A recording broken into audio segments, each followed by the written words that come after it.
أعوذ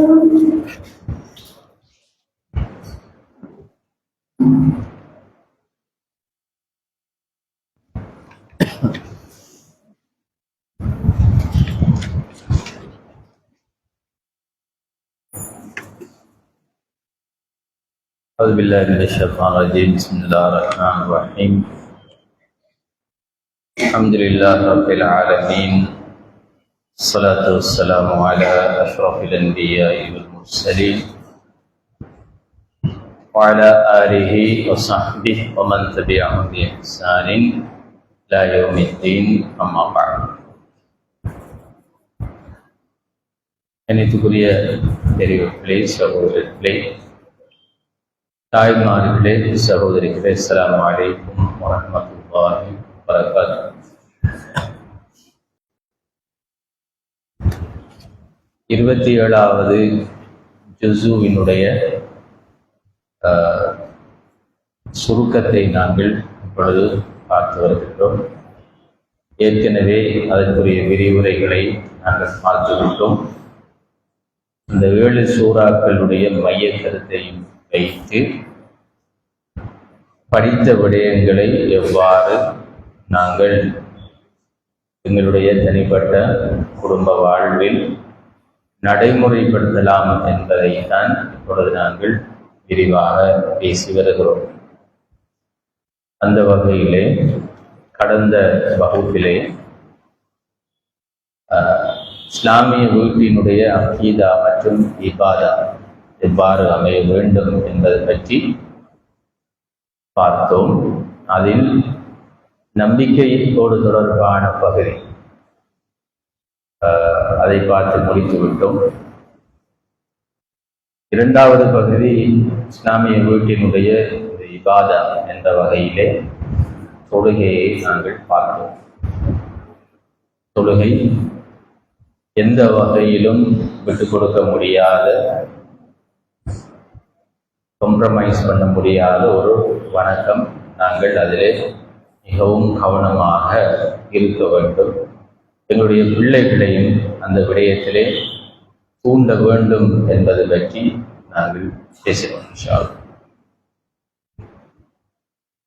அன்புக்குரிய சகோதரர்களே, பெரியோர்களே,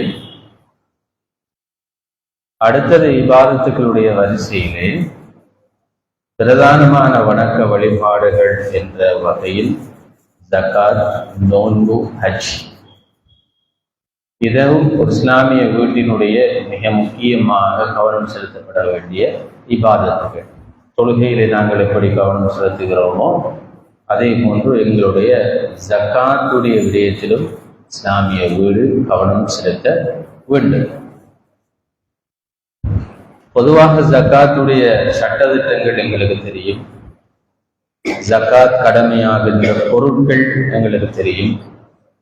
ஜகாத்தை நாங்கள் யாருக்கு விநியோகிக்க வேண்டும் என்பதும் எங்களுக்கு தெரியும்.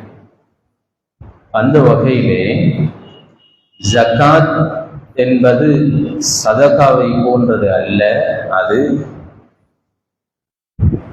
அதற்கென்று சில ஒழுங்குகள் குர்ஆன் சொல்லியிருக்கிறது. ஜகாத்தை எப்படி கணிப்பிட வேண்டும், அதனை யார் யாருக்கு கொடுக்க வேண்டும், எப்படி கொடுக்க வேண்டும் என்பதை எல்லாம் குர்ஆன் பேசியிருக்கிறது.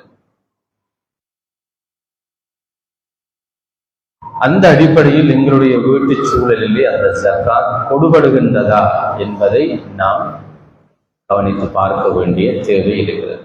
இந்த ரெண்டிலும் நாம் மிகவும் கவனமாக இருக்க வேண்டும். ஒன்று ஜகாத் கல்குலேஷன். எங்களோட வீட்டில் ஜகாத்துக்கு உரிய பொருட்கள், அது தங்கமாக இருக்கலாம், வியாபாரமாக இருக்கலாம், ஏனைய வருமான வழிகளாக இருக்கலாம், அவைகளுக்குரிய ஜகாத் சரியாக கணிப்பிடப்படுகிறதா என்பதில் நாம் கவனம் செலுத்த வேண்டும். ஏனென்றால் சில வேளை நாங்கள் நினைக்கிறோம் எங்களோட கடை அதை ஸ்டாக் எடுக்கிறது கஷ்டம், அவ்வளவு சாமான். நேரம் 5000 6000 வெரைட்டிஸ் இருக்கு, ஆயிரக்கணக்கான வெரைட்டிஸ் இருக்கு. அப்படியான ஒரு கடையை நாங்கள் சரியான முறையில் ஸ்டாக் எடுக்கையினால் ஒரு கண் மதிப்புக்கு நாங்கள் ஒரு கணிப்பீடு செஞ்சு ஜகாத் கொடுத்தோம் என்று சொல்றாங்களும் இருக்கிறாங்க. அப்படிங்களே செய்யல. எந்த ஒரு வியாபாரமாக இருந்தாலும் அக்யூரேட்டாக நாங்கள் அதை ஒரு கணிப்பீடு செய்வோம், ஒரு எவலுவேஷன் செய்வோம். இன்றைய நிறைய சிஸ்டங்கள் வந்துச்சு. நாங்கள் சிஸ்டத்துக்குள்ள கொண்டு வந்தவட்டால் அதுவாகவே எங்களுக்கு கணிப்பீடு செய்யும். இவ்வளவுக்கு உங்களோட ஜகாத் இத்தனாம் தேதி, இவ்வளவு ஜகாத் உங்களோட கடமை செய்கிற அளவுக்கு இந்த சிஸ்டம் வந்துச்சு. அதனால அந்த சிஸ்டங்களை நாங்கள் வச்சு எங்களுடைய ஜகாத்தை அக்யூரேட்டாக கணிப்பிடணும். நாங்கள் குத்து மதிப்பில் ஜகாத் கொடுக்க முடியாது, சதகாவாக. அது முதலாவது விஷயம். இரண்டாவது விடயம், அதை யாருக்கு கொடுக்க வேண்டும் என்பதையும் இஸ்லாம் அழகாக சொல்லி இருக்கிறது. நாங்கள் சம்பந்தமாக பேசுகிறோம். 8 கூட்டத்தாரை இஸ்லாம் சொல்லி இருக்கிறது. அந்த வகையில் ஜகாத் கொடுக்கப்படக்கூடியவர்களுக்கு, உரியவர்களுக்கு அது போய் சேர வேண்டும். இந்த ரெண்டுலையும் நாங்கள் மிச்சம் கவனம் செலுத்த வேண்டிய ஒரு ஏரியா. என்றால் நாங்கள் பெரும்பாலும் நோம்புல தான் இந்த ஜகாத்தை கால்குலேட் பண்றோம். பண்ணி வச்சுட்டு வார ஹதியா கேட்டு வாராக்கள், கடையில நிற்கிறார்கள், அப்படி சொந்தக்காராக்கள், இப்படி எல்லாருக்கும் ஜகாத் காசுலேயே கொடுத்து நாங்கள் முடிச்சிருக்கோம். திருநாளன்றாவைக்கும் ஜக்காத்து காசு இருக்கான கேட்டு தான் வருவாங்க. அவங்களுக்கும் கொடுக்கறதை நாங்கள் ஜக்காத் காசுல தான் கணிக்கும். அப்படி இல்லை. ஜக்காத்தை பொறுத்த வரைக்கும் அது என்ன பொருள்களுக்கு என்ன விகிதாசாரத்தில் கடமையாகிறது ஒன்று. இரண்டாவது, யாருக்கு எப்படி கொடுக்கப்பட வேண்டும், செலவழிக்கப்பட வேண்டும். இந்த ரெண்டிலையும் நாங்கள் மிச்சம் கவனமாக இருக்க வேண்டும் ஜக்காத்தை பொறுத்தவரை. மூன்றாவது, நோன்பும் அப்படித்தான். இந்த இபாதத்துக்களை பொறுத்த வரைக்கும் தொழுகையோ, நோன்போ, ஜகாத்தோ, ஹஜ்ஜோ, எங்களோட வீட்டில் எங்களோட பிள்ளைகளை நாங்கள் ட்ரெயின் பண்ண வேண்டும். எப்படி என்றால், இதை ஒரு கடமையாக செய்யாம எப்படியோ தொழுது முடிக்கணும், எப்படியாலும் ஜக்காத்த காசை முடிச்சிடும், இல்லாட்டி எப்படியாலும் நோன்பு ஒப்பேத்திடும், அப்படி ஒரு பாரமான ஒரு சுமையாக கருதாமல் இது அல்லாவின் மீது கொண்ட அன்பின் விளைவா, அது என்னுடைய நடத்தையிலே என்னுடைய உழைப்பாங்கிலே மாற்றத்தை ஏற்படுத்த வேண்டும் என்ற நோக்கத்தோடு இந்த இபாதத்துக்களை செய்வதற்குரிய விருப்பத்தை, பயிற்சியை எங்களுடைய வீட்டு சூழலிலே நாங்கள் உருவாக்கணும். எத்தனை நாளைக்கு நாங்க பிள்ளைகளை அடிச்சு எடுப்பி சுபவத்தோட வைக்கிறது? ஒவ்வொரு நாளைக்கு கட்டுக்கிட்டீங்களாமா, தொழுவிட்டீங்களான்னு கட்டிக்கலாம். இல்லாட்டி ஒவ்வொரு நாளைக்கும் பிள்ளைகளால் நோன்பு காலத்துல அந்த நோன்பை குடிக்க வைக்கிற, நான் எப்படியோ பிள்ளையில் பட்டணி இருந்து இஃப்தார் எடுத்த சரி என்பதற்கு அப்பால் அந்த நோன்பு கட்டாயப்படாம, பெற்றோர்களுடைய நிர்பந்தம் இல்லாம, விருப்பத்தோடு, அன்போடு, அல்லாவுக்காக நான் பசித்திருக்கிறேன், அல்லாவுக்காக நான் தாகித்திருக்கிறேன், அல்லாவுக்காக என்னுடைய உணர்வுகளை நான் கட்டுப்படுத்தி இருக்கிறேன் என்ற அந்த விருப்பத்தோட வணக்க வழிபாடுகளை செய்வதற்குரிய என்வாயன்மெண்ட், சூழலை எங்களோட வீட்டில் நாங்கள் கட்டாயம் கொண்டு வரோம். இப்போ நாம எல்லாருமே எங்களோட வீட்டில் இருந்தால், உங்களோட வீட்டில் இருந்தால், இந்த இபாதத்துகள், இந்த வணக்க வழிபாடுகள் என்ன பின்னணியில நடக்கிறது பாருங்க. நாங்க பிள்ளைகளை கட்டாயப்படுத்தி செய்ய வைக்கிறோமா, அல்லது அவங்களாக ஆசையோட, ஆர்வத்தோட, விருப்பத்தோட அந்த இபாதத்துடைய இலக்குகளை சரியாக இனம் கண்டு அந்த இபாதத்துல செய்யறாங்க என்று பார்த்தால், பெரும்பாலும் ஏதோ ஒரு கட்டாயப்படுத்தல் பின்னால இருக்கு. அப்ப என்ன செய்யலாம்? நாங்க வீட்டில் அல்லாஹ்வுக்காக ஏன் நாங்க இந்த இபாதத்தை செய்யறோம், இந்த இபாதத்துக்களுடைய இலக்குகள் என்ன? ஒவ்வொரு இபாதத்துக்கு பின்னாலேயும் அல்லாஹ் தஆலா இலக்குகளை வச்சிருக்கிறார். தொழுகை என்றால் அதன் மூலமாக நாங்கள் அடைய வேண்டிய இலக்கு என்ன? ஜக்காத்தின் மூலமாக அடைய வேண்டிய இலக்கு என்ன? நோன்பின் மூலமாக அடைய வேண்டிய இலக்கு என்ன?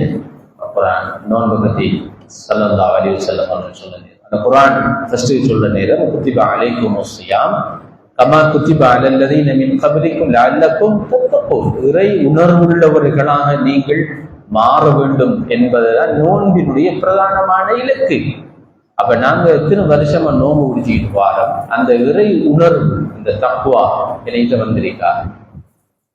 அப்ப அது வரல என்றால் எப்படி எங்களோட பிள்ளைகள்ட்ட அந்த அந்த பயிற்சியை நாங்க கொடுக்கலாம், எப்படி இந்த நோன்பின் மூலமாக தக்குவாவை நாங்க வளர்க்கலாம் என்பதற்குரிய பயிற்சியை எங்கள் பிள்ளைகளுக்கு நாங்க கொடுக்கிறது.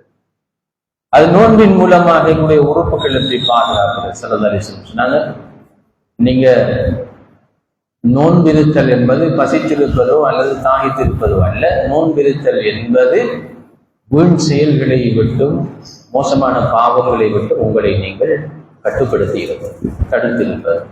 அந்த குவாலிட்டியில எப்படி இந்த நோன்பை கொண்டு வரலாம், இவைகள் வீட்டு சூழலில் பேசுபொருளாக மாற வேண்டும்.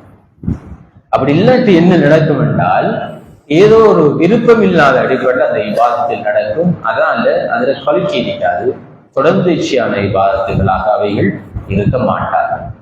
அது மாதிரி ஹஜ்ஜும் அப்படித்தான். ஹஜ்ஜும் அது அந்த உரிய முறையில் இந்த 4 இபாதத்தை பாருங்க, தொழுக, ஜக்கா, நோன்பு, ஹஜ். இந்த 4ம் அது அதனுடைய உரிய இலக்குகளை நிறைவேற்றக்கூடிய வகையில் அமையுமாக இருந்தால் அதுங்கிற உள ரீதியாக கடுமையாக பரிசுத்தப்படுத்தி பெரிய ஒரு உள பரிசுத்தம் ஒன்று எங்களோட வாழ்க்கையில நடந்தது. அது மாதிரி எங்களுடைய நடத்தையில ஒரு பெரிய மாற்றம் ஒன்று ஏற்பட்டிருக்கு. நிச்சயமாக தொழுகை உங்களுடைய நடத்தையிலே மாற்றத்தை ஏற்படுத்தி, பாவமான காரியங்கள், பாவத்தின் பக்கம் தொழுகை உங்களை நெருங்க விடாது. உண்மையான தொழுகையாளிகளாக நாம் இருந்தால், உண்மையான நோன்பாளிகளாக நாம் இருந்தால், இறை உணர்வு உள்ளவர்களாக எங்களை அது மாற்றி இருக்கும். எந்த ஒரு விடயத்தை செய்கின்ற பொழுதும் அல்லாஹ் என்னை அவதானித்துக் கொண்டிருக்கிறான், அந்த உணர்வு என்ன சதாவும் இயக்கி கொண்டே இருக்கும். ஜகாத் கொடுக்க அந்த பழக்கம் என்கிட்ட இருந்திருந்தால் அது என்னுடைய உள்ளத்துல கஞ்சத்தனத்தை இல்லாமல் காட்டுகிறேன். பணத்தின் மீது, உலகத்தின் மீது இருக்கின்ற ஆசையை அது உடைச்செறிஞ்சிருக்கும். அதானே ஜகாத். அது அப்படியோ அந்த உலக ஆசையை உடைத்து எறியுது. குடு அல்லாஹ் பாதையில நீ செலவழிவு. ஹஜ் அப்படிதான். ومن فرض فيهن الحج ولا رفث ولا فسوق ولا جدال في الحج. நீங்க ஹஜ்ஜுக்கு போனால் அதுல எந்த பாவங்களை பற்றி நீங்க கற்பனை பண்ணி அதை செய்ய முடியல. உங்களோட நாம பாதுகாக்கும், உங்களோட மர்மஸ்தானத்தை பாதுகாக்கும், உங்களோட உறுப்புகளை பாதுகாத்து தான் நீங்க அந்த ஹஜ்ஜை செய்து கொண்டு வர வேண்டும். அதான் ஹஜ். ஆனால் துரதிர்ஷ்டவசமாக இந்த வணக்க வழிபாடுகள் ஏதோ ஒரு சம்பிரதாயமாக மாறி ஒரு வழக்காறு மாதிரி போய், நீங்க அதனாலதான் பாருங்க, நீங்க ஹஜ்ஜின்னா ஹஜ்ஜுக்கு கடும் பரபரப்பாக இருக்கிற ஒரு இபாதத். இப்போ ஹஜ்ஜி காட்சி கட்டணும், மாணவலை கட்டணும், அப்படி செய்யணும், இப்படி செய்யணும்னு சொல்லி கடுமையா போயிட்டு, கிட்டத்தட்ட அல்லாவுடைய உதவியால நானும் ஒரு 4-5 கடம் மக்களுக்கு கைடா போயிருக்கிறேன். கிட்டத்தட்ட ஒரு 900க்கு மேற்பட்ட ஆட்களுக்கு வழிகாட்டி. 900 பேரும் கேட்ட கேள்வி, கிளப் டவர் இல்லையா, ரூம் புஃபேயா, சாப்பாடு, மினா ஹட்ல இப்படி இருக்கு, மதீனாவில இடத்துல ஹோட்டல், பஸ் இப்படி ஏசியா, இதுதான் எல்லாரும் கேட்காது. அவன் கேட்கணுமா? கட்டாயம் நான் கொடுக்குற ஆசையை கேட்கணும். ஆனால் ஹஜ்ஜுங்கிறது 6 நாள் இபாதத். அதான் ஹஜ். ஹஜ்ஜுங்கிறது ஒரு மாசம் இல்லை. நீங்க மதீனா போறது, தாய்பூ போறது, அங்க போறது, இங்க போறது ஒன்றுமே ஹஜ் இல்லை. ஹஜ்ஜுங்கிறது குறை 8, 9, 10, 11, 12 இவ்வளவுதான் ஹஜ். இந்த 6 நாட்களும் மினா, அரஃபா, முஸ்தலிஃபா இவ்வளவுதான் ஹஜ். இப்ப இந்த 6 நாள் ஹஜ் அது உயிரோட்டமாக அமையும் கட்டாயம். அதெல்லாம் என்ன செய்யறோம், நேரத்துல போய் மதீனா போய் அங்க போய் இங்க போய் ஷாப்பிங் எல்லாம் செஞ்சு டயர்டாகி சிலர் வீல் சேர்ல தள்ளிக்கிட்டு வர மினாவுக்கு ஹஜ் செய்யணும். அப்ப அவரு மினாவுல நிக்கல, அரஃபாக்கு அவரை கூட்டி போகல, முஸ்தலிஃபாவுல இரவுல வந்து தங்கல, மினா திருப்பி மினா ஹட்ல இருந்து ஜம்ராக்களுக்கு 3 நாள் கல்லறிய போடும், கல்லறியலாம். அப்ப என்ன செய்யறால் 5 நாளையாக ஒளிவாகும். பிறை 12 ஓடிவார். உண்மையிலே பிறை 13 வரை இருக்கணும். ஐயாம் தஷ்ரீக் 3 நாட்களும் அங்க தங்கி இருக்கணும். தங்கி இருக்காம பிறை 12 ஓடிவார் என்றால் குர்ஆன்ல ஒரு சலுகை.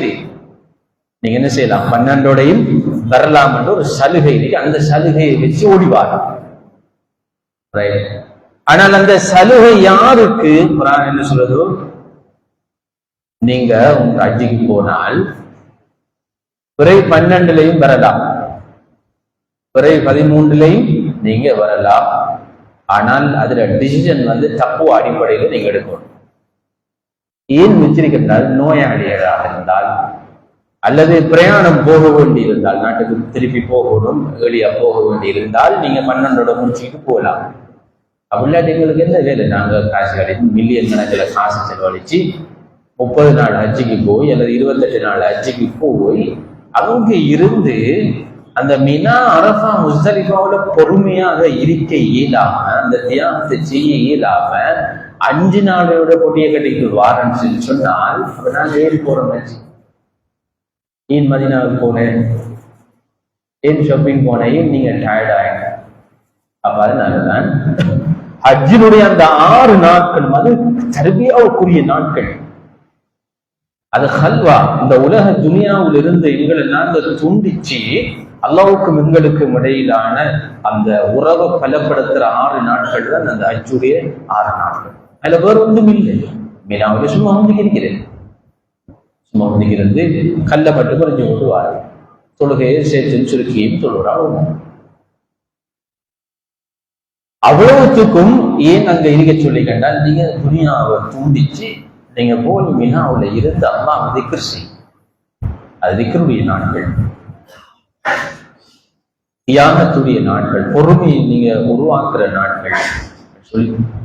இந்த ரூஹானியா எங்களுடைய இபாதத்துக்குள்ள இருக்கிறதா? எங்களுடைய வீட்டு சூழல்ல அந்த உயிரோட்டம், தொழுகையினுடைய உயிரோட்டம், நோன்பினுடைய உயிரோட்டம், ஜகாத்தினுடைய உயிரோட்டம் அல்லது ஹஜ்ஜினுடைய அந்த ரூஹானியத் இருக்கிறதா? இந்த இபாதத்துக்கள் மூலமாக எங்கள்கிட்ட ஏற்படணும் என்று எதிர்பார்க்கப்படுற மாற்றம், உள ரீதியான மாற்றம், அது மாதிரி நடத்தை ரீதியான மாற்றம், இந்த ரெண்டும் தானே எங்கள்கிட்ட எதிர்பார்க்கப்படுறது. இந்த இபாதத்தை செஞ்சால் உள்ளத்துல மாற்றம், உள நோய்கள் இருக்கக்கூடாது, பொறாமை இருக்கக்கூடாது, நயவஞ்சகம் இருக்கக்கூடாது, பெருமை இருக்கக்கூடாது, குரோதம் இருக்கக்கூடாது, முனாபித்தனம் இருக்க. இப்படி இந்த குரோதங்கள்ல இருந்து எங்களை நாங்கள் தூரமாக நடத்தை ரீதியான மாற்றங்கள், ஒற்றுமை ஏற்படணும், அன்பு ஏற்படணும், பரஸ்பரம் ஒரு ஆள் மீது ஒரு பாசம் எங்களுக்கு வரணும், உதவி செய்த மனப்பாங்கு எங்களுக்கு வந்து சேரும், பாவங்கள் இருந்து நாங்கள் தூரமாகி நடக்கிறது. நாங்கள் இந்த எல்லாத்தையும் செஞ்சுக்கோம். இருக்கிற பெரும்பாலான நாட்கள் இந்த நாளையும் செஞ்சுக்கணும். தொழுகையில் இருக்கிறோம், ஜகாத் குறி செய்கிறோம், நோன்பு குறி செய்கிறோம், பெரும்பாலான ஹஜ்ஜி போய்க்கும் நடிவுன்றாவும். இந்த இபாதத்துக்கள் மூலமாக எங்களோட வீட்டு சூழல், எங்கள்கிட்டையும் எங்களோட வீட்டு சூழலையும் எதிர்பார்க்கப்பட்ட மாற்றங்கள், அட்டிடியூட் சேஞ்ச், உளப்பாங்க மாற்றமா இருக்கலாம் அல்லது நடத்தை மாற்றமாக இருக்கலாம். அந்த மாற்றங்கள் எங்கள்கிட்ட வந்துட்டீங்களா, ஏற்பட்டிருக்கிறதா? இது எங்களோட வீட்டுல பேசுபொருளாக மாற வேண்டும். சீரியஸா நாங்க பேசணும். இப்ப நான் பேசக்குள்ளே நானே யோசிக்கிறேன், இந்த மாற்றம் வந்தோம் நீங்க காணலையே. அதை நாங்க சீரியஸா வீட்டுல டிஸ்கஸ் பண்ணோம், பிள்ளைகளோட, ஒய்ஃபோட. நாங்க இருந்து செஞ்சுவாங்க இந்த 4 இபாதத்துக்களையும் இத்தனை வருஷமா செஞ்சுவாங்க. எனக்கு 47 வயசு, 7 வயசுல தொழுது 40 வருஷமா தொழுது விட்டுவார். இந்த தொழுகை என்னில் ஏற்படுத்திய மாற்றம். 40 வருஷமா நோன்பு பிடிச்சிக்குவார். இந்த நோன்பு என்னில் ஏற்படுத்திய மாற்றம் என்ன?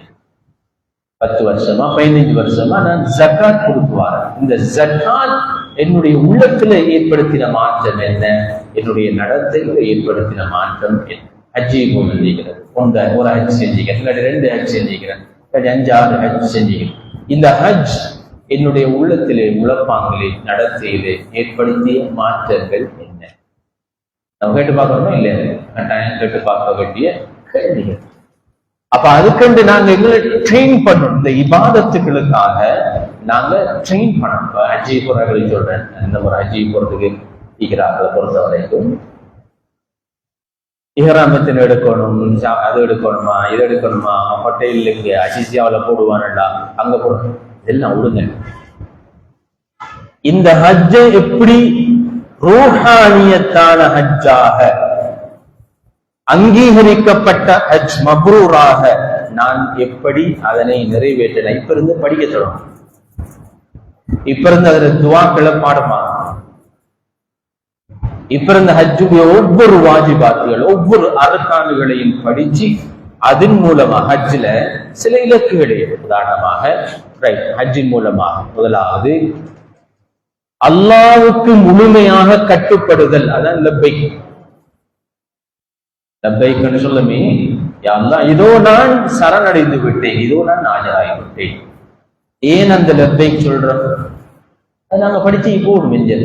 ஏன் அல்லாஹ் தஆலா இப்ராஹிம் அலைஹிஸ்ஸலாம் அவர்கள் காபாவை கட்டி முடிந்தவுடன் சொன்னான், நீங்க வஅذின் பின்னாஸி பில் ஹஜ் يأتوك رجالا وعلى كل ضامر يأتين من كل فج عميق. காபாவை கட்டி முடிஞ்சு இப்ப நீங்க ஹஜ்ஜுக்காக அழைப்பு விடுங்க, மக்களை ஹஜ்ஜுக்கு வர சொல்லி அழைப்பு விடுங்க. அப்ப அவர் அழைப்பு விடுறார். அப்ப அவர் கேட்டார், நான் அழைப்பு விடுத்தா மக்களுக்கு அது போய் சேருமா? நல்லா சொன்ன அது இந்த கிடக்கு. அல்லாஹ் தஆலா ஒவ்வொரு வருடமும் அந்த ஹஜ்ஜுக்குரிய அழைப்பை சிலருடைய காதுல விளைச்சேர அவங்க ஹஜ்ஜுக்கு போறாங்க. அப்ப நான் அந்த ஹாஜி சொல்றார், லப்பை யா அல்லாஹ், இதோ உன்னுடைய அழைப்பை ஏற்று நான் வந்து விட்டேன், உன் முன்னால் சரணடைந்து விட்டேன், உன்னுடைய அழைப்புக்கு செவி சாய்ப்பதற்கு நான் தயாராக இருக்கிறேன் என்றதான் லப்பை. அப்படி லப்பை சொன்னால் ஹஜ் முடிஞ்சிட்டு வந்தும் அந்த லப்பை தெரிவிக்கணும். அதான் சொன்னான், லப்பை யா அல்லாஹ், உன்னுடைய அழைப்பும் இதோ நான் முன்சஃபிலே இருக்கிறேன். குர்ஆன்ல யா அய்யுஹன் நாஸ், யா அய்யுஹல் முஸ்லிமூன், யா அய்யுஹல் முஃமினூன் அழைப்பு விடுக்கிறான் அல்லாஹ். என்ன இப்படி செய்யுங்க, யா அல்லாஹ் உன்னுடைய அழைப்பா நான் இதை செய்கிறேன் என்று அல்லாஹ்வுக்கு முன்னுரிமை கொடுக்கிறது தான் ஹஜ்ஜுடைய முதலாவது நோக்கம். அப்ப அதை நாங்க இப்ப ஏன் அதை படிக்கிறது, அதை உருவாக்குறது? ரைட், நான் ஹஜ்ஜி போனால் இந்த மாற்றம் என்னிடத்திலே வர வேண்டும். இரண்டாவது, ஹஜ்ஜுடைய கடமை என்னுடைய தியாகத்தை, என்னுடைய வாழ்க்கையை நான் தியாகம் செய்ய வேண்டும், பொறுமையாக இருக்க வேண்டும் என்ற இந்த பண்புகளை என்னிடத்துல வளர்க்கிறது. என்ன ஒரு வித்தியாசமான ஒரு இபாதத் நடக்கணும். எங்களுக்கு பழக்கம் இல்லாத இடத்துல போய் நாங்க இருக்கணும், கட்டில் இருக்காது, முஸ்தலிஃபாவுல போய் எதுவுமே இல்லை, சும்மா தூங்கணும், ஒரு கல்லை வச்சு தூங்கணும். அதுல யாருக்கும் ஆண்டி அரசன் அடிமை பணக்காரன் வேலை எந்த டிஃபரன்ஸும் இல்லாமலுக்கு நான் அப்படி இருக்கணும். எனவே இந்த தியாகம் என்னிடத்துல வந்தால் தான் நான் சொர்க்கம் செல்லலாம். எனவே அந்த தியாகத்தை என்னிடத்துல நாங்கள் ஏற்படுத்தி இப்ப நாங்க அதுக்கு ரெடி ஆகும். அந்த தியாகத்தை அதெல்லாம் இல்லாட்டி தான் சம்சம் டவர்ல ரூம் கிடைக்குமா, புஃபே கிடைக்குமா, சாப்பாடு அங்க சவுதி சாப்பாடா, இங்கிருந்து கொண்டு வர சாப்பாடா சொல்லி வந்து அடிபிடிப்படுறதும் அல்லது போய் அடிபிடிப்படுறதும், இதெல்லாம் இந்த தெளிவு இல்லாமல் ஏன் நான் ஹஜ்ஜுக்கு செல்கின்றேன், ஏன் இந்த இபாதத்தை நான் செய்ய செல்கிறேன் என்ற அந்த அந்த நோக்கம் இல்லாமலுக்கு போறதால வார விளைவு. அதனால நான் சொல்ல என்றால் என்னோட வீட்டு சூழல்ல வணக்க வழிபாடுகளை ரூஹானியத்தாக நாங்க ஆக்கி கொள்றதுக்குரிய பயிற்சிகளை நாங்கள் கட்டாயம் செய்வோம். நான் தொழுகையை பற்றி சொன்னேன், சொல்லிக் கொடுத்து போகல ஒரு சகோதரர் வந்து சொன்னார், உண்மையிலே இப்ப நீங்க சொல்றீங்க தொழுகைய ரூஹானியத்தான் தொழணும் சொல்லுங்க, இது போதா, என்ன கதைச்சது போதா, எப்படி ரூஹானியத்தா தொழணும்ன்றதை நீங்க சொல்லணும் சொன்னார். எப்போ நம்ம முடிச்சுட்டு போக சொன்னார். யதார்த்தமா தான், அதுக்கண்டு ட்ரைனிங் இருக்கு, அதுக்கண்டு பயிற்சிகள் நாங்க கட்டாயம் எடுக்கணும், படிக்கணும்.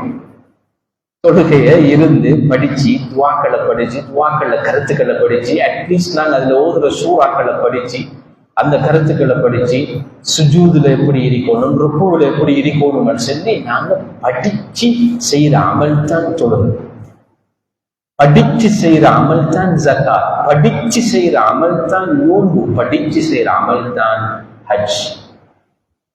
ஆனா நாங்க அதை படிக்கிறதுக்கு எவ்வளவு டைம் எந்த அளவுக்கு கேட்டால் ஹஜ்ஜி போரா கடை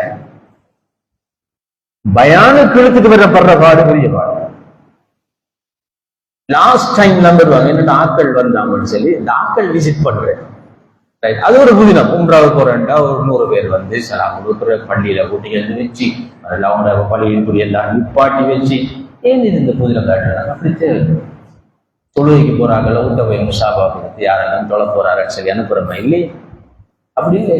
ஏன் அது உம்ராவுக்கும் ஹஜ்ஜிக்கும் அப்படி அது வந்து ஏஜென்சிகள்ல விளம்பரம். ஏன் நாங்க அதுக்குள்ள மாட்டுப்படுறோம். அதே இந்த கோழில கொண்டாந்து வச்சுக்கிட்டு எல்லாரும் வந்து முசாபா செஞ்சுக்கிட்டு இதை செய்யறது.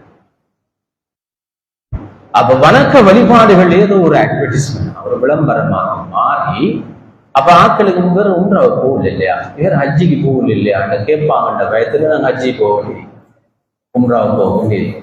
ஆனால் நாங்க அந்த நிலைகள்ல இருந்து எங்களை மாற்றி எங்களோட வணக்க வழிபாடுகள் என்னுடைய உழைப்பாகி என்னுடைய நடத்தையிலும் மாற்றத்தை ஏற்படுத்த அல்லாஹ்வுடனான நெருக்கத்தை அதை ஏற்படுத்த வேண்டும். அல்லாஹ்வின் மீது எனக்கு இருக்கின்ற அந்த அன்பை அது கூட்ட வேண்டும். அப்படியான ஒரு ரூஹானியத்தான இபாதத்தாக எங்களுடைய வீட்டில் நாங்க வீட்டு சூழலை மாற்ற வேண்டும். அதுக்கு நல்ல ஒரு ஐடியா தான் குடும்ப தர்பியாக்களை நாங்க வைக்கணும். இபாதத்தை குறிப்பாக அந்த இபாதத்துகள் விஷயத்துல குடும்ப தர்பியாக்கள் இப்ப இந்த கிளாஸுக்கு இப்ப நீங்க ஒரு நாள் வாரீங்க என்றால் கட்டாயம் ஒரு மாதத்துல ஒரு நாளாவது ஃபெமிலியாக பிள்ளைகள் வயப்புகள் எல்லாருமாக வந்து இருந்து நாம படிப்போம். தொழுகையை படிப்போம், நோம்ப படிப்போம், ஜக்காத்துல படிக்கிறது இவ்வளவு விஷயம் இருக்கு. நாங்க படிப்போம். நோம்புலையும் தான் சட்டங்களை தான் நாங்க பேசுறோம்.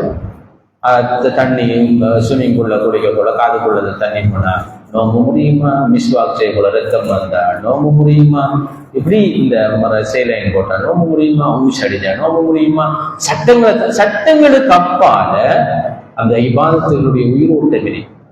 உயிரோட்டத்தை நாங்க எப்படி கொண்டு வரலாம்ன்றது இன்ஷா அல்லாஹ் நாங்க படிக்கணும். இந்த கிளாஸ்ல நாங்க அதையும் கட்டாயம் செய்ய வேண்டிய ஒரு தேவை இருக்கு. அது ஒரு குடும்ப தர்பியா என்ற அடிப்படையில் நாங்க செய்யணும். இது வரலாம் கட்டாயமான வணக்க வழிபாடு. வீட்டு சூழல்ல நாங்க கவனம் செலுத்த வேண்டிய அடுத்த பகுதி தான் நஃபிலான வணக்க வழிபாடுகள் வீட்டில் நடக்க வேண்டும். அத்தன் ரசூலுல்லாஹி ஸல்லல்லாஹு அலைஹி வஸல்லம் சொன்னாங்க, லா தஜஅலு புயூத்தக்கும் மகாபிர், உங்களுடைய வீடுகளை மண்ணறைகளை போன்று ஆக்காதீர்கள். மண்ணறைகள்ல தான் கபர்லன்னு நாம தொலையணும், கபர்ல தான் தொலையணும். ரைட், கபர் வந்து ஒரு அமைதியான இடமாக இருக்கு. அப்படி உங்களுடைய வீடுகளை நீங்கள் ஆக்க வேண்டாம்.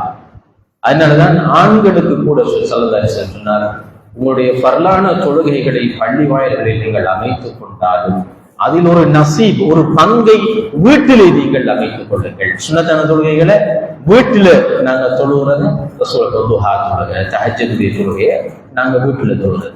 அதே நேரம் முன்பின் சுன்னத்துக்களை உதாரணத்துக்கு இஷாவுடைய பிந்திய சுன்னத்தை நாங்க வீட்டுல தொழுகிறது. அப்படி அமைத்துக் கொள்வது வந்து வீட்டு சூழல நஃபிலான வணக்கம். ஏன் நஃபிலான வணக்கங்களை நாங்க கூட போக்கஸ் பண்ணணும் என்றால், பரலான வணக்க வழிபாடுகளை பத்தி எங்களுக்கு அபிப்பிராயம் இருக்கு. அது வந்து மெண்டேட்டரி, கட்டாயம் செஞ்சே ஆகணும், கட்டாயம் செஞ்சே ஆகணும். ஆனால் நஃபிலான வணக்கங்கள் செய்யற நேரம் தான் அல்லாஹ் எங்கள் மீது இன்னும் அன்பு கொள்கிறான். ஏனென்றால் எடிஷனலா செய்யறானே, மேலதிகமாக செய்யறானே. இப்ப நாங்க பரல செய்யறது அக்குரட்ட வேலை கிடைக்கிறான், நூலுக்கு வேலை, தொழுதாச்சு ஜலா கொடுத்தாச்சு ஆள் மாறி.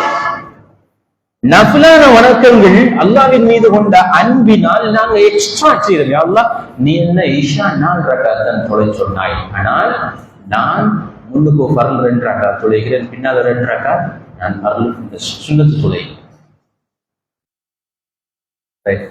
மக்ரிப் நீ என்ன 3 ரக்காத் தொலை சொன்னாய், நான் முன்னால 2 ரக்காத் தொழுகிறேன், பின்னால 2 ரக்காத் தொழுகிறேன். மக்கதாவையும் கயிறு மக்கதாவையும் சேர்த்து நான் தொழுதிருக்கிறேன். அல்லாஹ்க்கு எப்படி சந்தோஷம். அல்லாஹ்வுக்கு எவ்வளவு. ஸ்கூல்ல ஒரு கிளாஸ் டீச்சர் சாருக்கு ஆரை பிடிக்கும், எந்த மாணவனை பிடிக்கும் சொல்லாமலுக்கு எக்ஸ்ட்ரா வேலை செய்யறபடி நினைப்பான். நான் டாப்பை கொண்டு வந்து கொடுப்பான், கிளாஸை கூட்டுவான், டஸ்டர் எடுத்து தொடச்சுடுவான், பாடத்தில் சேருவான், பாடம் சொல்லி சொல்லுவான். ரைட், அந்த மாணவர்கள் ஒரு மௌலிகரான பேசி சொன்னார். அவர் மதரசாவில் ஓதுற டைம் ஒரு கொலை செஞ்சிட்டாரு. கொலை செஞ்சோன்னா ஷர்கியா மதரசாவில் உமர் அலி அரசர் வந்து இப்படி பின்னோம்பரிய வாரப்பட்டு கொள்ளெடுத்து அடிச்சு போட்டார். கடுமையாக அடிச்சு போட்டார். படிச்ச உடனே இவருக்கு கவலை என்றாலும் இந்த உஸ்தாஸ் என்னை பத்தி என்ன நினைக்கார் என்றதை அறிஞ்சு கொள்ளணும். கொலை செஞ்சுட்டேன் நான் கொலை. அப்ப இவர் இந்த கதவுக்கு பின்னால் நின்று கேட்டுட்டு செய்தார். பிரின்சிபல் மற்ற உஸ்தா இதை சொல்லாராம், இவர்கள் எல்லாரும் இப்படி ஒரு பிழை ஒன்றை செஞ்சான், நான் அடிச்சு போட்டேன். அதுலேயும் இவர பேரை சொல்லி இவனும் இல்லை அதுக்குள்ள இருந்தான்.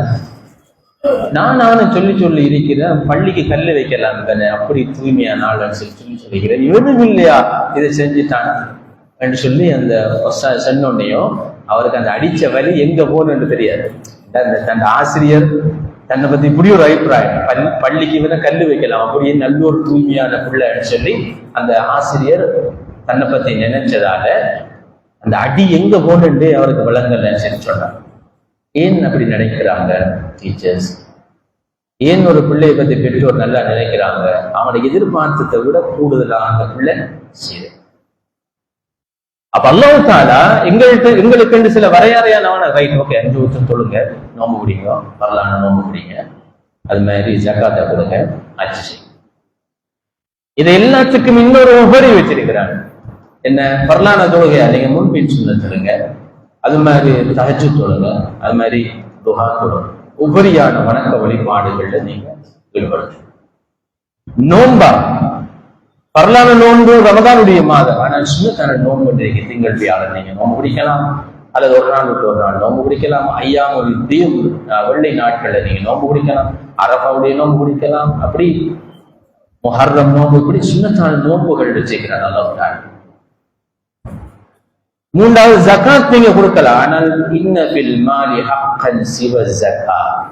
ஜகாத் வந்து எக்யூரேட்டாக 2.5% சொல்லி எக்யூரேட்டாக, ஆனால் நீங்க விரும்பினா அதை தாண்டி செய்யலாம், கொடுக்கலாம். சதக்காவாக வேறு வழிகளில் நீங்கள் கொடுக்கலாம். எவ்வளவு கொடுக்கிறோமோ அவ்வளவு அன்பு எங்களுக்கு வந்து. அப்ப இந்த உபரியான வணக்க வழிபாடுகள் செய்ய மனம் வராது யாருக்கென்றால் கடமையை மட்டும் செஞ்சு விடுவோம். நாம் மேலது கேட்கிறார்கள் தான் அந்த உபரியான. இரண்டாவது, அல்லாஹ்வின் மீது உண்மையான அன்பு இல்லாதவர்களால் இந்த உபரியான வணக்க வழிபாடுகள் செய்ய கஷ்டம். அப்ப யாரு செய்வாங்க? வாடிக்கடை நோக்கத்தை விளங்கினார்கள், அல்லாஹ்வின் மீது அன்பு கொண்டார்கள், சதாவும் அல்லாஹ்வுடன் நான் பேசணும், அல்லாஹ்வுடன் நான் உரையாடணும், அல்லாஹ்வுடன் நான் முனாஜாத் செய்யணும், அல்லாஹ்வுடன் நான் நெருங்கணும் கண்டு இருக்கிற ஆட்கள் தான் இந்த இபாதத்துகள் செய்வாங்க. சுன்னத்தான வணக்க வழிபாடுகளில் ஈடுபடுவாங்க. என்னுடைய அடியான் ஃபர்லான வணக்கங்கள் மூலமாக என்னை நெருங்குகிறான். ஹதீஸ் குத்ஸி எல்லாருக்கும் தெரிஞ்ச வணக்கம் ஹதீஸ். ஃபர்லான வணக்க வழிபாடுகள் மூலமாக என்னை நெருங்குகிறான். அதேவேளை நஃபிலான வணக்கங்கள் மூலமாக அவன் நெருங்குவானாக இருந்தால் ஹத்தா உஹிப்பஹு, நான் அவனை நேசிக்கிறேன். அல்லாஹ் எங்களை நேசிப்பான். நாங்கள் அடிஷனலா மேலதிகமாக நஃபிலான வணக்கங்கள் மூலமாக அல்லாஹ் அப்படி நான் அவனை நேசித்தால் குந்து சம்அஹு அல்லதி யஸ்மஉ பிஹி வ பஸரஹு அல்லதி யப்ஸுரு பிஹி வ யதஹு அல்லதி யப்ஸுது பிஹா, நான் அவன் பார்க்கின்ற பார்வையாக, கேட்கின்ற கேள்வியாக, விரிக்கின்ற கையாக, நடக்கின்ற காலாக நான் மாறும். வலையின் சாலனி லஊதியன்ன, அவன் எதை கேட்கிறானோ நான் அதை கொடுப்பேன். வலையின் ஸ்தஆதனி லஊஇதன்ன, அவன் எதிலிருந்து பாதுகாவல் தேடுகிறான் நான் அவனை பாதுகாப்பேன். என்ன கருத்து? நஃபிலான வணக்கங்கள் மூலமாகவும் அவன் என்னை நெருங்குவானாக இருந்தால் அவனுக்கும் எனக்கும் இடையிலே நெருக்கம் ஏற்படும். அப்ப அந்த நஃபிலான வணக்கங்களை எங்களோட வீட்டு சூழல்கள் என்ன, தஹஜ்ஜுதுல இருந்து ஸ்டார்ட் பண்ணணுமே. தஹஜ்ஜுதிலேயே எங்களோட வீட்டு சூழல் நாங்களும் ஃபர்ஸ்டுக்கு பிள்ளைகளோடு, ஃபர்ஸ்டுக்கு ஹஸ்பண்ட் அண்ட் ஒய்ஃப் ரெண்டு எழும்பி தஹஜ்ஜத் ரசூலை தூண்டினாங்க. பைத்துல் முஸ்லிம் இஸ்லாமிய வீட்டுல ரசூல்லா தூண்டிய அல்லாஹ்வுடைய அருள் இறங்குகின்ற வீடு என்று சொன்னது எதுக்கு தெரியுமா? ரஹிமல்லாஹு இம்ரான் காம மினல் லைலி ஃபஸல்லா, இரவு நேரத்திலே எழுந்திருந்து தஹஜ்ஜுடைய நேரம் எழுந்திருந்து தொழுகின்ற மனிதனுக்கு அல்லாஹ் ரஹ்மத் செய்யட்டும். அவன் மட்டும் எழுப்ப மாட்டான், தன்னுடைய மனைவியையும் எழுப்புவான். மனைவி எழுப்ப மறுத்தால் தண்ணீர் திரித்தாவது எழுப்பும். ரஹிமல்லாஹு இம்ராஅத்தன் காமத் மினல் லைலி ஃபஸல்லத், இரவிலே எழுந்திருந்து தஹஜ்ஜத் தொழுகின்ற பெண்ணுக்கு அல்லாஹ் அருள்வாளை கட்டும். அவள் மட்டும் எழுப்ப மாட்டாள், தன்னுடைய கணவனையும் எழுப்புவாள். கணவன் எழுப்ப மறுத்தாள் தண்ணீர் வைப்பாள். இப்படி ஒரு இஸ்லாமிய வீட்டை நீங்களால் உருவாக்குறீங்கள. உமர் ரலியல்லாஹு அன்ஹு வீட்டுல ஷிஃப்ட் வச்சிருப்பான், 3 பேர். அவரும் அவருடைய வைஃபும் அவரோட சர்வன்ட்டையும் சேர்ப்பான். ஃபர்ஸ்ட் 3ல் ஒன்று அவர் தொழுவார், 2வது 3ல் ஒன்று வைஃப் தொழுவார், 3வது 3ல் ஒன்று சர்வன்ட் தொழுவார். அடுத்த அன்னைக்கு ஃபர்ஸ்ட் 3ல் ஒன்று சர்வன்ட் தொழுவார், 2வது 3ல் ஒன்று அவர் தொழுவார், 3வது 3ல் ஒன்று வைஃப் தொழுவார்.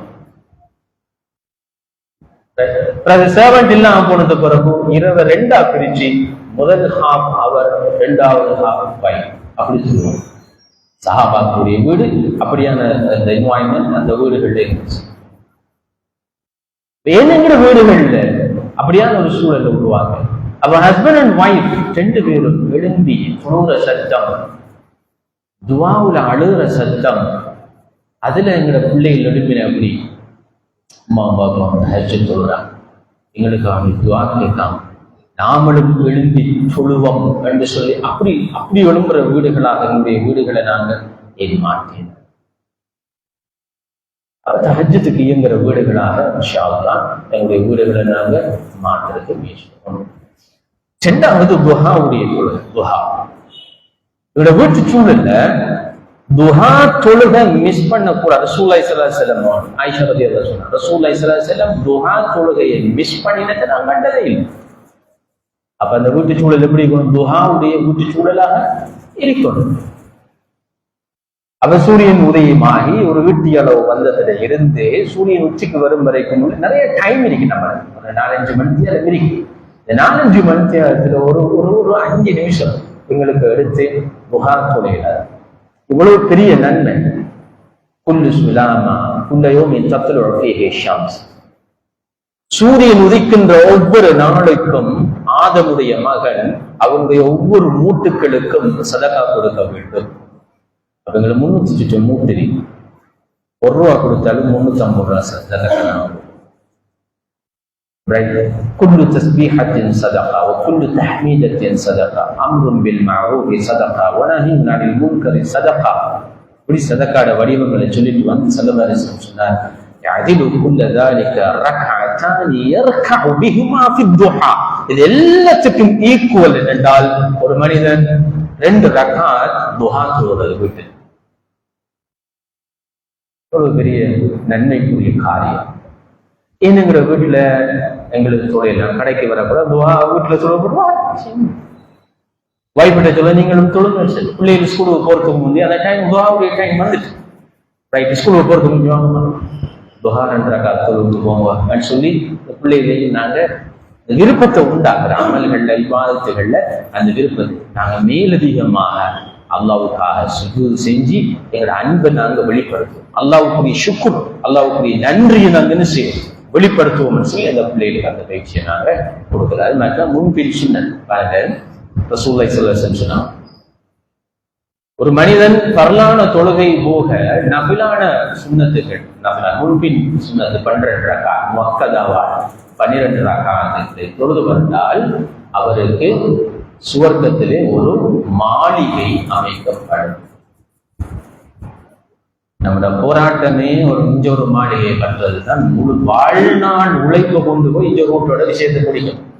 ஏற்கனவே சொல்றேன், மொத்தம் எவ்வளவு வாழ போறோம்? சில நிமிடங்கள். சில நிமிடங்கள். நீங்க இப்ப எத்தனை நிமிடம் இந்த உலகத்துல மறுமையோட வாழ்க்கைக்கு பாக்குறதுக்கு 50,000ஆல உங்களோட வயதை பிரிச்சு 24ஆல அதை பெருக்கி திருப்பி 60ஆல பெருக்கினா எத்தனை நிமிஷம் நாம இந்த உலகத்துல வாழ்ந்திருக்கோம். நான் ஜனாசாவில் சொன்ன ரவுஃபாக்கியார் அவரை ஏஜோட பிரிச்சு பார்த்தா கிட்டத்தட்ட 1.62 நிமிடங்கள் தான் இந்த உலகத்துல அவர் வாழ்ந்துகிறார் சொன்னார். அது மாதிரி நாங்களும் கற்பனை பண்ணி இவ்வளவுத்துக்கும் இவ்வளவு வாழ்நாள் உழைப்பு கொண்டு போய் கொட்டி மாளிகை அமைக்கும். ஆனால் நிரந்தரமாக நாங்க வாழ போற ஒரு மாளிகையை தாரதாக அல்லாஹ் வாக்களிக்கிறார். அது எப்படியான மாளிகை? ஒரு கல் தங்கம், ஒரு கல் வெள்ளி, ஒரு மிலாத்துஹல் மிஸ். அதனுடைய சிமெண்ட் கஸ்தூரி, அதுக்கு பதிக்கப்பட்டிருக்கின்ற டைல்ஸ் முத்துக்கள், ரஹ்மான். அதனுடைய கூரை அல்லாஹ்வுடைய அரிஷ், அல்லாஹ்வுடைய அரிஷ். அதற்கு முன்னால பெரிய தோட்டங்கள் இருக்கும். ஒரு மரத்தின் அந்த தோட்டத்தின் ஒரு மரத்தினுடைய நிழல் ஒரு மனிதன் 100 வருடங்கள் நடந்து செல்லுகின்ற தூரம் ஒரு மரத்தினுடைய நிழலாக இருக்கு. எவ்வளவு பிரமாண்டமான ஒரு மாளிகையை நான் நாளில் இன்னைக்கு ஒவ்வொரு நாளைக்கும் ஒரு தொழுகையில பரல முடிந்ததற்கு பிறகு முன்பின் சுன்னத்தாக 12 ரகாத் வாக்கதாவான தொழுகையை நீங்க தொழுங்க சொல்லி அல்லாஹ் கஷ்டமா. அப்ப இந்த சுன்னத்தான வணக்க வழிபாடுகள் அது எங்களோட வீட்டில் இருந்து உருவாகும், இஸ்லாமிய வீட்டில் இருந்து உருவாகும். அது மாதிரிதான் சுன்னத்தான நோன்பு பரலோட அவுட். அப்ப ஏன் அந்த பரல் 30 நாள் பிடிச்சவங்களுக்கு ஒரு நாள் ஏன் கஷ்டப்படும்? 30 நாள் நோன்பு பிடிச்சவங்களுக்கு ஒரு அரபா நோன்பு பிடிச்சிக்கலாம், ஒரு முஹர்ரம் நோன்பு பிடிச்சிக்கலாம், ஒரு ஆஷூரா அல்லது தாசுவா பிடிச்சிக்கலாம், அல்லது திங்கள் வியாழனை பிடிச்சிக்கலாம். ஆனால் சிலர் நோன்பு பிடிக்காங்க மெடிக்கல் பர்பஸ் தான். டாக்டர் சொன்னா நோன்பு பிடிச்சா அவங்களுக்கு டயபெட்டிக் வராது, அந்த பர்பஸுக்கு நோன்பு பிடிக்காம இன்டர்மீடியட் ஃபாஸ்டிங் சொல்லி சொல்றாங்களே, 16 கட்டு 5க்கு 2 சென்டிடி 16 கட்டுன்னு சொல்லி சொன்னால் 8 மணி நேரம் 8 மணி நேரம் கேப். நீங்க இரவு சாப்பாடு ராவு 8 மணிக்கு சாப்பிட்டால் அடுத்த சாப்பாடு அடுத்த அன்றைக்கு 12 மணி தான் சாப்பிடணும், ரைட்? 16 ஹவர். அது பிறகு 8 மணி நேரம். அந்த கேப் 16-8 சொல்லி இன்னொன்று 5-2 சொல்லி ஒன்று. என்ன 5-2 என்றால் 5 நாளைக்கு நீங்க நார்மலா சாப்பிட்ற மாதிரி சாப்பிட்டுட்டு 2 நாள் நீங்க ஃபுல் டே ஃபாஸ்டிங் இருக்கும், ரைட்? அப்ப அது அதை கொண்டு கனெக்ட் பண்றேன். பாருங்க இஸ்லாம் மாஷா அல்லாஹ் திங்களும் வியாழன் என்று சொல்ல நோக்கு பிடிக்கிறது. இதுக்கு தான் டயபெட்டிக் வராதுன்னு நோக்கு பிடிக்கிறது. அது நியத் மாறு, அப்படி இல்லை. நாங்க நோன்பு பிடிக்கிறது அல்லாஹ்வுக்கா. இது ஒரு நபிலான இபாதத், சுன்னத்தான ஒரு வணக்கம். அல்லாஹ் விரும்புறான். அக்ரிஇ யா ஃபாத்திமா அக்ரிஇ பாபல் ஜன்னத்தி பில் ஜூ. ரசூலுல்லாஹி ஸல்லல்லாஹு அலைஹி வஸல்லம் ஃபாத்திமா ரலியல்லாஹு எப்படி தெரியுமா என்கரேஜ் பண்ணுவார்? எப்படி தெரியுமா சொல்லுவார்? ஃபாத்திமா சொர்க்கத்துக்கு போகணுமா? நோன்பு பிடிக்கணும். ஃபாத்திமா டயபெட்டிக் வரக்கூடாது, ஹெல்தி ஃபுட், நீங்க உடம்பு கவனமா இருக்கணும், அதாவது நோன்பு பிடிங்க அப்படி சொல்ல ரசூலுல்லாஹ் ஃபாத்திமாவை என்கரேஜ் பண்ணினார் ரலியல்லாஹு அன்ஹா. நீங்க சொர்க்கம் போகணுமா? நோன்பு பிடிங்க. அதுல பக்க விளைவு என்ன? உங்களுக்கு உடம்பு ஆரோக்கியமா இருக்கும், டயபெட்டிக் வராது, கொலஸ்ட்ரால் வராதுங்கிறது அதனுடைய பக்க விளைவு. அதுக்காக பாருங்க, இன்னைக்கு நாங்க இபாதத்தை கூட சுயநலத்துக்காக மாறோம். அதனால எங்களை வீட்டு சூழல்ல சுன்னத்தான நபிலான அந்த வழக்க வழிபாடுகள்ல நாங்க கூடுதலாக கவனம் செலுத்த வேண்டும். கடைசியாக ஜிக்ருடைய வீடாக என்னுடைய வீட்டை மாறும்.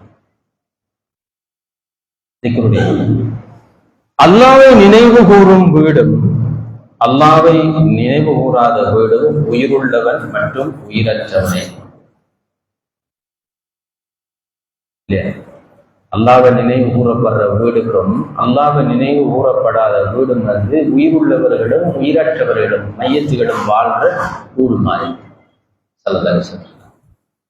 அப்ப அந்த வகையில ஜிக்ருடைய சூழல் எங்களோட வீட்டுல என்ன? ஜிக்ருடைய சூழல் என்றால் வெள்ளிக்கிழமை மட்டும் நாங்க அப்படி கொஞ்சம் பேர் நாம வீட்டை கூடி ஜிக்ரு, அது இல்லை. இறை நினைவு என்பது எந்த நேரமும் எங்கள்கிட்ட இருக்க வேண்டிய, எந்த நேரமும் இருக்க வேண்டிய. அதுல வடிவங்களை ரசூலுல்லாஹி ஸல்லல்லாஹு அலைஹி வஸல்லம் அவங்க சொன்னாங்க. ஒன்று காலையில மாலையில ஜிக்ரு செய்யறது. சப்பிஹூஹு புக்ரத்தன் வ அஸீலன். நீங்க காலையிலையும் மாலையிலையும் அல்லாஹ்வை நீங்க தஸ்பீஹ் செய்யுங்க.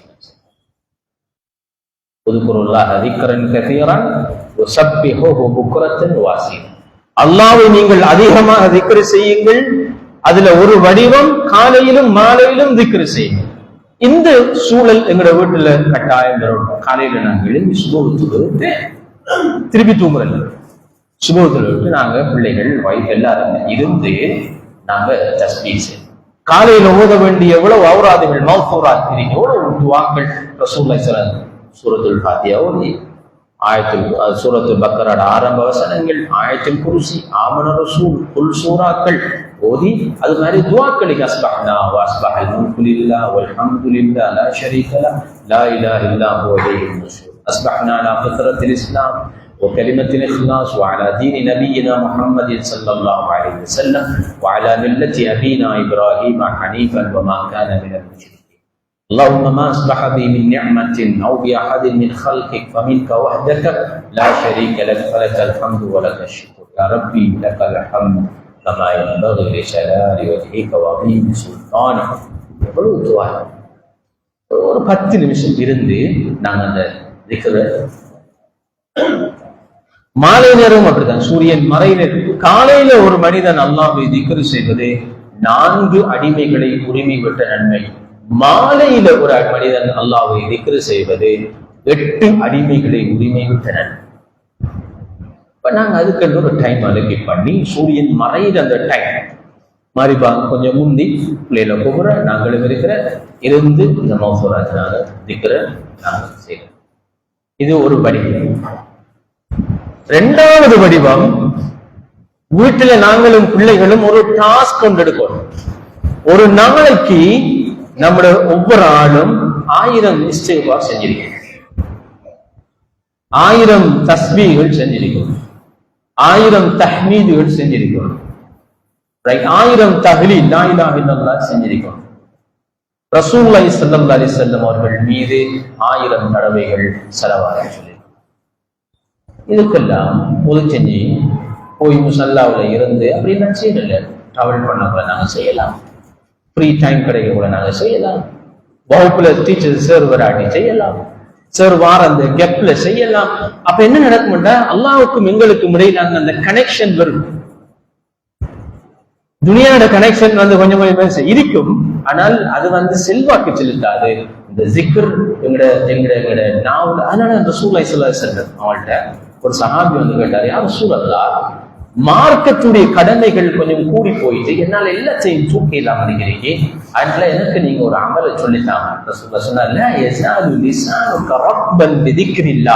உங்களுடைய நாவு அல்லாஹ்வை திக்ர் செய்வதில் திளைத்திருக்கட்டும் என்று ரசூலுல்லாஹி ஸல்லல்லாஹு அலைஹி வஸல்லம் சொன்னாங்க. அப்ப திக்ருடைய அந்த சூழல் டாஸ்க நாங்க பிறகு தூங்க போக கூட அதை டிஸ்கஸ் பண்றேன். எல்லாருமா எத்தனை இஸ்திக்ஃபார் செஞ்சு, எத்தனை தஸ்பீஹ் சுப்ஹானல்லாஹ் சொல்லி, எத்தனை அல்ஹம்துலில்லாஹ், எத்தனை அல்லாஹு அக்பர், ரசூலுல்லாஹி ஸல்லல்லாஹு அலைஹி வஸல்லம் மீது எத்தனை ஸலவாத் சொன்னேன். அன்னைக்கு நாம அந்த வீட்டுல அதை கவுண்ட் பண்ற பிள்ளை. நாங்க ஒரு ப்ரோக்ராம் போயிருந்தோம், ஷேக் ஒரு ஆள் வந்தார், ஒரு 12-13 பேர் ஆக்கள் இருந்தோம். எல்லாரும் ஆளுக்கு ஒரு துண்டெடுங்கன்னு சொல்லி சொன்னார். அவ்வளவு பேரும் ஷேகுமார்கள், தாயிகள் பயான் பண்ணி ஒலி எடுப்புற ஆக்கள் துண்டெடுங்கன்னு சொல்லி சொன்னார். எழுதுங்க, இன்றைக்கு தொழுகையில நீங்க சொன்ன சுப்ஹானல்லாஹ் போக எத்தனை சுப்ஹானல்லாஹ் சொல்லி,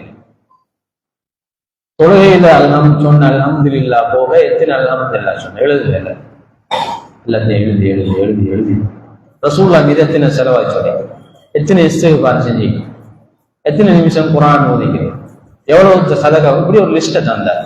எழுதி 13ஐயும் கூட்டி 13ஆல பிரிச்சால் ஸலவாத் 0, சுப்ஹானல்லாஹ் 11 12 அப்படி உச்சம் குறைத்தது.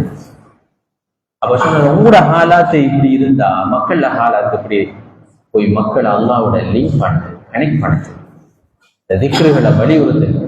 என்ன குர்ஆன்ல நீங்க எவ்விடத்தை அவர் சேலஞ்ச் பண்ணினார், குர்ஆன்ல எவ்விடத்தையோ அல்லாஹ்வை திக்ர் செய்யுங்கள், உதுக்குருல்லாஹ் என்று அல்லாஹ்வை திக்ர் செய்யுங்கள் என்று வந்த எந்த வசனத்திலையும் பின்னால கதீரன் அதிகமாக என்று வராத ஒரு இடம் இருக்கான்னு சொல்லலாம். நீங்க எந்த இடத்துல நீங்க உதுக்குருல்லாஹ் அல்லாஹ்வை திக்ர் செய்யுங்கள் என்று வருகிறதோ அந்த இடத்திலெல்லாம் கதீரன் அதிகமாக என்று. அப்ப இதான் அவங்க அதிகம், இதான் அவங்க அதிகம். அப்ப அதனால ஜிக்ரு இப்படி இது இரண்டாவது. முதலாவது காலை மாலை அவுராதுகள், இரண்டாவது வீட்டில் நாங்கள் ஒரு டாஸ்க் எடுக்கிற பிள்ளைகள் நாங்கெல்லாம் ரைட் ஃபர்ஸ்டுக்கு 1000 கொடுக்கணும், 100 கொடுக்கணும், அங்கிருந்து ஸ்டார்ட் பண்ணணும். ரைட் நாங்கள் எங்களுக்குள்ள 100 ஸ்டேவார், 100 செலவார், 100 திக்கர், ரைட் அப்படி நாங்கள் சொல்லுவோம். இது இரண்டாவது விஷயம். மூன்றாவது விஷயம் என்றால் ஜிக்ர மூன்றாவது வடிவம் திலாவத்துல் குர்ஆன். குர்ஆன் ஓதுறது. குர்ஆனும் ஆகப்பெரிய ஜிக்ர் என்ன? குர்ஆன். அல்லாஹ் தஆலா குர்ஆன ஜிக்ர் என்ற பெயர்ல அழைக்கிறார். குர்ஆன்ல பல இடங்கள்ல ஜிக்ர் இறை ஞாபகத்தை கொண்டார்.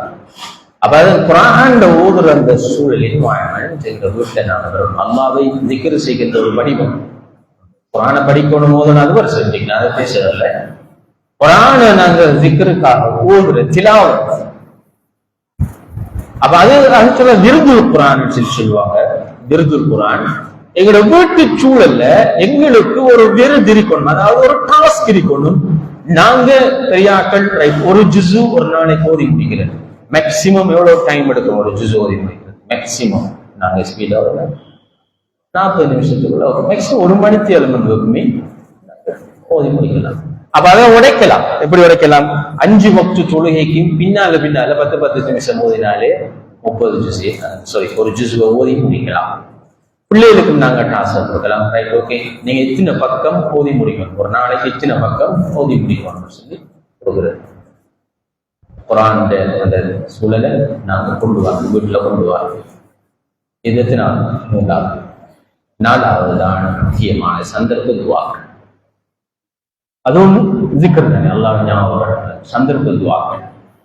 எங்களோட வீட்டு சூழலோட தொடர்பான எவ்வளவு சந்தர்ப்ப துஆக்கள் இருக்கு. தூங்குறது, எழும்புறது, டாய்லெட் போறது, வெளியே வர்றது, உடுப்பு போடுறது, உடுப்பு கலட்டுறது, ரைட் சாப்பிடுறது முந்தி, சாப்பிடுறதுக்கு பிறகு இருக்கின்ற தும்மினா, வீட்டை விட்டு வெளியே போறது, வீட்டுக்குள்ள வாரது, வாகனத்துல டிராவல் பண்றது, சந்தைக்குள்ளால போறது, பள்ளிக்குள்ள வாரது, பள்ளிக்குள்ள போறது, நஷ்மேகம். இவ பள்ளிக்குள்ள வரக்குள்ள அல்லாஹும்ம ஃப்தஹ் லி அப்வாப ரஹ்மத்தி, இந்த துஆவை ஓதிட்டு வந்தார்கள். நம்மளுக்கு ஓதிட்டு ஞாபகத்தோட ஓதிட்டு வந்தாங்க. 1 2 3 4 5 6 7 8 பேர் இந்த சபையிலே ஓடப்படாங்கிறது இல்லை, அது எங்கட அந்த இதுல இல்லை. ரைட். அப்ப இந்த சூழல் எங்களை வீட்டுல கட்டாயம் கொண்டது. அதாவது பிள்ளைகளுக்கு சொல்லணும் என்னென்றால், இந்த சந்தர்ப்ப துஆக்கள் 2 விஷயம். ஒன்று ப்ரொடெக்ஷன், ஆபத்துகளில் இருந்து பாதுகாப்பு பெறுறது. 2வது அல்லாஹ்க்கு ஷுக்ர் செய்வது, அல்லாஹ்க்கு நன்றி செலுத்துறது. இந்த 2 தான் நீங்க அதுல ஒன்று அல்லா இடத்துல உதவி தேடுறது. அப்ப ஒரு கனெக்ஷன் வரும். அல்லாஹ் தான் என்ன பாதுகாக்கிறவன் என்ற அந்த பிள்ளைகள்கிட்ட அல்லாஹ்வோட நான் ஒரு கனெக்ஷன் ஒன்று வரும். ரைட். 2வது எந்த ஒரு விஷயத்தையும் அல்லாஹ் தான் எனக்கு இதை செய்து தந்தவன், எனவே அவனுக்கு நான் நன்றி உள்ளவனாக இருக்கணும் என்ற அந்த மைண்ட் செட் எங்களுக்கு வரும். அதனால நீங்க பாருங்க, துஆக்கள் எப்பொழுதும் ஆரம்பிக்கின்ற பொழுது அல்லாஹ்வும்ம ஆரம்பிக்கும், அதை முடிகிற துஆ ஒன்றை முடிச்சு போட்டு செய்யக்கூட அல்ஹம்துலில்லாஹ் இல்லதின்னு சொல்லி அது தொடரும். அல்லாஹ்க்கு ஷுக்ர் செய்யறதோட தொடரும். எவ்வளவு அழகா இருக்கு யோசிச்சு பாருங்க. வீட்டுல அல்லாஹ்வோட உதவியோடையே வேலையை செய்யறதுக்கும் செஞ்சு முடித்ததற்கு பிறகு அல்லாஹ்வுக்கு ஷுக்ர் செய்யற அந்த என்வாய்மெண்ட் வீட்டுல இருக்கும்டா அவ்வளவு பிரச்சனை முடிச்சு, அவ்வளவு பிரச்சனை. அப்ப நாங்க மிஸ் பண்றோம். எல்லாத்தையும் கையில வச்சுக்கிட்டு நாங்க அதான் சொல்லுவாங்க முஸ்லிம்கள், வெளிச்சத்தை கையிலே வைத்துக் கொண்டோ இருட்டிலே தேடிக்கொண்டிருக்கிறார்கள். நேர்வழியை இருட்டிலே தேடி நேர்வழியை கையில வச்சுக்கிட்டு இருட்டுல தேடிக்கிறீங்க. நான் நிம்மதி எங்கள்கிட்ட இருக்கான நாங்க எங்கேயும் தேடிக்கிறீங்க. மன அமைதி எங்களுக்கு இருக்கி குர்ஆன் நாங்க எங்கேயும் தேடிக்கிறோம். அழகான வழிகாட்டல் எங்களுக்கு இருக்கி நாங்க எங்கேயும் தேடிட்டு ஒரு இடத்தையும் தேடுத்தவர்கள் அல்லாஹ் எங்களுக்கு அழகான ஒரு வாழ்க்கை நிறைய எங்களுக்கு தந்திருக்கிறாங்க. அதனால இந்த வீட்டு சூழல்ல நாங்க இந்த சந்தர்ப்ப துவாக்களால் ஒரு காம்படிஷன் ஆகுதுங்க நினைக்கிறேன். வீட்டு சூழல்ல அப்ப அது ஒரு மகாசபாக்கு கொண்டாங்க. தூங்க போற நேரம் நிற்பாட்டி வச்சு ரைட் வாங்க நாங்க இன்றைக்கு தூங்கி எழுப்பியிருக்கிறோம், சாப்பிட்டிருக்கிறோம், பாத்ரூம் பயன்படுத்தி வீட்டை விட்டு வெளியே வந்திருக்கிறோம், போய்க்கிறோம், வாகனத்துல வெளியிட்டு போய்க்கிறோம், இவ்வளவு வேலை நாங்க செஞ்சு உடுப்பு போட்டிக்கிறோம், இவ்வளவு வேலை நாங்க செஞ்சுக்கிறோம். இவ்வளவுத்துக்கு உரிய துவா அல்லாட்ட நீங்க பாதுகாப்பு தேடுறீங்களா? இவ்வளவுத்தையும் தந்த அல்லாவுக்கு நீங்க இன்னைக்கு நன்றி செலுத்திருக்கிறீங்களா? அப்பதான் பிள்ளைக்கு ஒரு உணர்வு வரும், ஓ அல்லாஹ்க்கு நன்றி செலுத்தணும் இல்லையா, ஓ எங்களோட பெற்றாருக்கு நாங்க நன்றி செலுத்தணும் இல்லையா. அண்ட் அந்த உணர்வும் அப்பதான் எங்களுக்கு பிள்ளைகளுக்கும் இல்லாட்டி நாங்க கம்ப்ளைண்ட் பண்ணிட்டே இல்லை, பாருங்க இவ்வளவு கஷ்டப்பட்டு வளர்த்த ஒரு நன்றி சொல்லலாம் இல்லையே, இப்படியே ஒழுங்கா கரைக்கான் இல்லையே, ஒழுங்கா பேசுறாங்களே, எவ்வளவு அவங்களுக்கு செலவழிச்சிருக்க அண்ட் கம்ப்ளைண்ட் பண்ண வராத. நாங்க ட்ரெயின் பண்ணல, அல்லாஹ்க்கு ஷுக்ர் செய்ய பழக்கம் இல்லையே, அவன் நம்மளுக்கு ஷுக்ர் செய்ய. அதனால இந்த அடிப்படையில எங்களுடைய வீட்டு சூழலுடைய அகீதாவும் எங்களுடைய வீட்டு சூழலுடைய இபாதாவும் அமையுமாக இருந்தால் கற்பனை பண்ணி பாருங்க இந்த வீடு எப்படி சந்தோஷம், எவ்வளவுக்கு மன நிறைவான வீட, எவ்வளவு அமைதியான வீட, எவ்வளவு பறக்கத் நிறைந்த வீடாக அந்த வீடு இருக்கு. இப்படியான ஒரு வைஃபால தான் கேட்க முடியும். சாதுபின் ஆமிர் ரலியல்லாஹு அன்ஹு வைஃப் கேட்ட மாதிரி என்ன இந்த சூழல்ல வளர்ந்த வைஃபால கேட்க முடியும். காசு வீட்டுக்குள்ள வந்தாலும் அது இன்னார் இல்லான்னு சொன்னார். அப்ப அவர்கிட்ட என்ன முசீபத்தினை நடந்துட்டா, அமீருல் முஃமினீன் மௌத் ஆயிட்டாரா? இல்ல இல்ல காசு வந்து உடனே அதை கொடுத்துருங்க என்று சொல்ல முடியுமான மைண்ட் செட் இப்படியான வீட்டு சூழல்ல இருந்துதான் வர முடியும். இதுதான் உங்களுடைய சகோதரர்களே பெரியவர்களே, நாங்கள் முடியுமான உங்களோட தீவிட்டோட லைவெலுங்கி இதே ஒரு பயானாக கேட்டு நாங்கள் கடந்து விடா. நாங்கள் சின்ன சின்ன சின்ன சின்ன அம்சங்கள்ல இருந்து நாங்கள் தொடங்கும். இன்றைக்கு போய் தஹஜ்ஜுடைய வீடா மாற்றுறது ஒரு பக்கம் இருக்க, சுபவுடைய வீடா மாற்றுவோம். இன்றைக்கு இந்த வீக் வந்து சுபம் ரைட். பொதுவாக எங்களோட கடும் வீக்கான ஒரு பகுதி சுபகத்தோடு. அப்ப நாங்கள் சுபத்துல இருந்து ஸ்டார்ட் பண்ணோம். சுபவுக்கு நாம பள்ளிக்கு வரோம், லைட்டை சுபவுக்கு போட்டுருவோம், வைபத்தோட சொல்றோம். அது பிறகு பிள்ளைகளும் பார்க்கணும். நாங்கள் தொழுகிறத பார்த்தோன்னே அந்த பிள்ளை இயல்பாக அந்த பக்கத்துல எழுந்தி தொழக்கூடிய அந்த சூழலை எங்களை நாங்கள் அப்படி ஸ்டார்ட் பண்ணணும். தாஜத்தை இன்ஷால்லா அடுத்த கிழமை பார்ப்போம். ரைட். எடுத்தெடுப்புல தாஜத்துக்கு கிளம்பினோம்னா மகா குஹாக்கு தான் எழுப்ப வேண்டியது அப்படி பேசுறோம். அதனால நாங்கள் ஃபர்ஸ்ட்டுக்கு சுபவுக்கு ஃபங்க்ஷன் ஆகும். அந்த சுபவுக்கு ஃபங்க்ஷன் ஆகி பார்ப்போம் எவ்வளவுக்கு அந்த வீட்டில் அமைதி இருக்கேன்னு சொல்லி. ரைட். ஸ்கூலுக்கு போகக்குள்ள சண்டை இருக்கான்னு பார்ப்போம், சுபவுக்குள்ளேயும் பார்ப்போம். ஸ்கூலுக்கு போகக்குள்ள ஃபைட் என்ன நடக்குது. ரைட். பிள்ளைகளுக்கு உமாக்கு மொழியில ஃபைட், பேக்க தர்றதும், அதுக்கு பிறகுதான் உடு பயன் பண்றதும், அதுக்கு பிறகுதான் சப்பாத்து கழுவுறதும், அதுக்கு பிறகுதான் புத்தகம் அடுக்கிறதும் உள்ள அப்படி அங்க அங்க ஆட்டாக்காரன் வந்து ஓன் அடிக்கிற ஒரு ஆட்டாக்காரனுக்கு பாப்பாக்கும் சண்டை. இப்படி இந்த சண்டை எல்லாம் நிற்கும். சுபோவுக்கு நாம ஸ்டார்ட் பண்ணோம். சுபோவுக்கு நாங்க ஸ்டார்ட் பண்ணுவோம். ஸ்டார்ட் பண்ண நிறைய பிரச்சனைகள் தீர்ப்போம். ரெண்டாவது முடியுமான சுண்ணத்துகள் சொல்றோம். புகாவை தொழுவோம். ராஜ்யத்துக்கு நேரத்தை உடுப்பாட்டி புகா கிளம்பி தானே இருப்போம். புகாவில் ஸ்டார்ட் பண்ணுவோம். அது மாதிரி முன்பின் சுண்ணத்துகளையும் நாங்கள் அதுவும் லேசா தனியா தந்திருக்கிறான் நல்லா, அதையும் நாங்கள் முன்பின் இப்படி சின்ன சின்ன விஷயங்கள்ல இருந்து ஸ்டார்ட் பண்ணி அதை வீட்டுல ஒரு பழக்கமாக நாங்கள் மாற்றுவோம். அதற்கு தேவையான ஒரு தரம்பியா, குடும்ப தரம்பியா கொண்ட இன்ஷா அல்லாஹ் மாதத்தில் ஒரு தடவையாவது நாங்கள் குடும்பத்துக்களை வச்சு கட்டாயம் ஹஸ்பண்ட் வைஃப் பிள்ளைகள் எல்லாரும் வரணும். எல்லாரும் வந்து இந்த பிள்ளைகளுக்கும் இந்த செய்திகளை நாங்கள் போய் சேர்க்கக்கூடிய அளவுக்கு இந்த ப்ரோக்ராமை மாற்றலுமாக இருந்தால் அது ஒரு பெரிய ஒரு உதவியாக இருக்கும். அந்த வகையில் இன்ஷா அல்லாஹ் எங்களோட வீடு கட்டிடங்களால் மட்டும் உருவாக்கப்பட்ட இஸ்லாமிய வீடுகள் எல்லாமே அதனுடைய பண்புகளாலே இஸ்லாமிய வீடாக நாங்கள் மாற்றுவோம் இன்ஷா அல்லாஹ். அடுத்த கடமை இன்ஷா அல்லாஹ் இஸ்லாமிய வீட்டினுடைய அஹ்லாக்குகள், இஸ்லாமிய வீட்டினுடைய பண்பாடுகள் எப்படி இருக்கணும் சம்பந்தமான இன்ஷா அல்லாஹ் ஒவ்வொரு இடத்தும் அந்த வகுப்புகளின் முழுமையான கலந்து கொண்டு வீட்டு சூழலுடைய அஹ்லாக், ஒழுக்க பண்பாடுகள், என்னென்ன லட்சணங்கள் நாங்கள் வீட்டில் மெயின்டைன் பண்ணுறோம்ங்கிறத பார்க்கலாம். அதுக்கு பிறகு அடுத்த 26வது ஜுஸுக்கு நான் அஷ்ஹது அல்லா இலாஹா இல்லல்லாஹ்